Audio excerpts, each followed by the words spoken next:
Class এখন শুরু হয়ে গেছে, সবাই মনোযোগ দিয়ে ক্লাস করো। সবাই বলো তো ওয়াশরুমের বাংলা কি?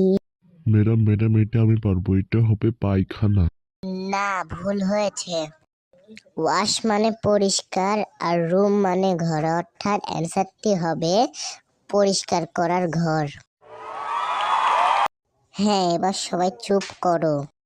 আচ্ছা, এখন সবাইকে একটু পড়া ধরি। বলো তো এই পিছনের জন, মায়ের ইংলিশ কি? মাদার।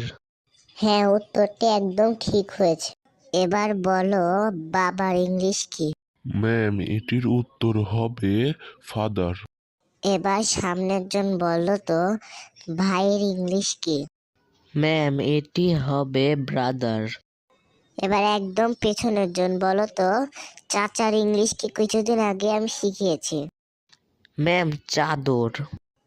পড়াশোনা করো না নাকি? বাসায় যেয়ে কি করো? হ্যাঁ, শুধুই তো আড্ডা আর আড্ডা। না ম্যাম, আপনার তো অনেক কামও তো করে দে। চুপ করো, শুধু মুখে তক্ক আর তক্ক। বেশি কথা বলবি না, চুপ থাকো একদম। পড়াশোনা তো করোই না, শুধু কথার কথা কেন তো? হ্যাঁ, এই চুপ থাক না বে, অত বেশি কথা বলিস কেন? এই ছেলে, ও তোমার কে হয়? হ্যাঁ ম্যাম ও আমার চাচাতো ভাই হয়। তোমার চাচিকে বলবে ও যেন একটু বাসা থেকে পড়াশোনা করে আসে। হ্যাঁ, ঠিক আছে ম্যাম। ওই পিছনের জন দাঁড়াও, বলো তো আমাশার ইংলিশ কি? কিছুদিন আগে আমি শিখিয়েছি।